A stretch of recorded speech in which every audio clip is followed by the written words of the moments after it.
جب میں نے اپنے استاد سے بخاری شریف کی حدیث پڑھی تو میں نے عرض کیا کہ استاد جی میرے ذہن میں ایک بات آ رہی ہے۔ کہنے لگی کیا بات آ رہی ہے؟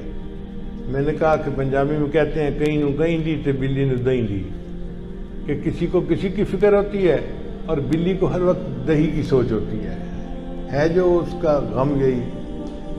تو میں نے کہا استاد جی میں چونکہ ذکر و سلوک کی لائن کا بندہ ہوں نا، تو ہمارے پاس بہت لوگ آتے ہیں پریشان ہوں، کوئی پڑھنا بتا دیں، بیٹا بیمار پڑھنا بتا دیں، بیوی ناراض پڑھنا بتا دیں، کاروبار اچھا نہیں پڑھنا بتا دیں، تو بہت لوگ پڑھنے کے لیے آتے ہیں۔ تو میرا گمان یہ ہے کہ امام بخاری رحمۃ اللہ علیہ نے حدیث تصویر اس لیے بیان کی آخر میں کہ انہوں نے طلباء کو ایک عمل بتا دیا کہ عزیز طلباء اب بخاری شریف تو ختم ہو گئی، اب تم اپنے گھروں کو جاؤ گے اور پریکٹیکل لائف میں تمہارا واسطہ پڑے گا۔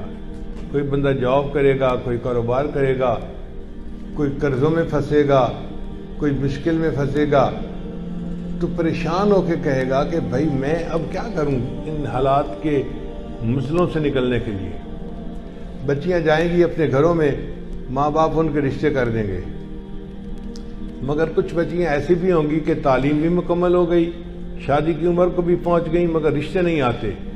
اب بچیاں خود تو نہیں کر سکتی، وہ حالات کے اندر بند ہو جاتی ہیں، کر بھی کچھ نہیں سکتے اور نکلنے کا راستہ بھی نظر نہیں آتا۔ تو امام بخاری رحمۃ اللہ نے ان کو عمل بتا دیا کہ اگر تم تسبیح کا ذکر زیادہ کرو گے تو اللہ تعالیٰ تمہیں ان حالات میں سے نکال دیں گے۔ اور اس کی دلیل یہ ہے کہ یونس علیہ السلام ایک پیغمبر تھے جو مچھلی کے پیٹ میں چلے گئے تھے۔ اب مچھلی کے پیٹ میں ان کو سمجھ نہیں لگ رہی تھی کہ باہر نکلنے کی کیا ترکیب ہے، کوئی مخرج نہیں نظر آتا تھا۔ انہوں نے اللہ کی تسبیح بیان کی، لا الہ الا انت سبحانک انی کنت من الظالمین۔ اللہ نے مچھلی کو حکم دیا کہ تم میرے یونس کو کنارے کے اوپر واپس نکال دو، چنانچہ ان کو مچھلی کے پیٹ سے نجات مل گئی۔ اللہ تعالیٰ قرآن میں فرماتے ہیں فلولا انہ کان من المسبحین، اگر یونس علیہ السلام میری تسبیح بیان کرنے والے نہ ہوتے للبث فی بطنہ الی یوم یبعثون، تو وہ قیامت تک مچھلی کے پیٹ ہی میں رہ جاتے۔ مصیبت اتنی بڑی تھی کہ قیامت تک انہوں نے مچھلی کے پیٹ میں رہنا تھا، مگر تسبیح پڑھنے نے مچھلی کے پیٹ سے نجات عطا فرما دی۔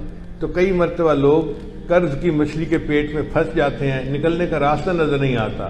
تو امام بخاری نے چاہا کہ عزیز طلباء تمہیں عاملوں کے پاس جانے کی ضرورت نہیں ہے، میں بتا دیتا ہوں اس حدیث تصویر کو پڑھ لیا کرنا، اللہ تمہیں حالات کی مچھلی کے پیٹ سے نکال دیں گے، اللہ تمہیں قرض کی مچھلی کے پیٹ سے نکال۔ اور یہ تجربہ شدہ بات ہے، آپ کسی مشکل میں پھنسے ہیں، آپ تصویر کا ذکر کریں، پھر دیکھیں اللہ اس مچھلی کے پیٹ سے کیسے نکال دیتے ہیں۔ ایک اور بھی روایت ہے کہ حضرت عمر رضی اللہ عنہ کے پاس ایک مجرم کو لایا گیا اور انہوں نے جلاد کو کہا کہ اس کے 10 جوتے لگاؤ۔ اب جلاد نے جب پہلا اس کو جوتا لگایا نا تو وہ کہنے لگا سبحان اللہ، یعنی اس زمانے کے مجرم بھی ایسے تھے جو اول فال نہیں بکتے تھے، بلکہ ان کو اگر ضرب پڑتی تھی تو وہ سبحان اللہ کا ذکر کرتے تھے۔ تو جب اس نے سبحان اللہ کہا نا تو عمر رضی اللہ عنہ نے جلاد کو اشارہ کیا، دا ہو اس کو چھوڑ دو، ایک ہی کافی ہے۔ ابی بن کعب رضی اللہ عنہ ایک مفتی قسم کے صحابی تھے، وہ پاس بیٹھے ہوئے تھے، فضاحی کا وہ مسکرا پڑے۔ تو عمر رضی اللہ عنہ کو تعجب ہوا، انہوں نے پوچھا میں یضحکو کا، حضرت آپ مسکرائے کیوں ہیں؟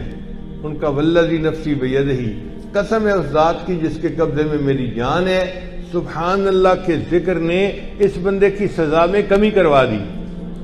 10 کا آپ نے حکم دیا تھا، 1 پہ معاف کر دیا، اس کا مطلب یہ کہ سبحان اللہ کے ذکر نے عذاب کو کم کر دیا۔ تو یہ سبحان اللہ کا ذکر ہماری زندگی کی مشکلات کو کم کر سکتا ہے، عذاب کو کم کر سکتا ہے اور ہمیں ان پریشانیوں سے نجات دے سکتا ہے۔ اس لیے امام بخاری نے یہ حدیث آخر پہ بیان فرمائی۔ تو ہمارے استاد نے اس جواب کو بہت پسند فرمایا۔ اللہ تعالی ہمیں اللہ اپنا ذکر کثرت کے ساتھ کرنے کی توفیق عطا فرمائے، اور مفتی صاحب کے جو مختلف ادارے ہیں اللہ ان کو دن دگنی رات چوگنی ترقی عطا فرمائے، اور ہمیں تقوی و طہارت کے ساتھ اس دین کے کام کو دن رات کرنے کی توفیق عطا فرمائے۔ وآخر دعوانا ان الحمد للہ رب العالمین۔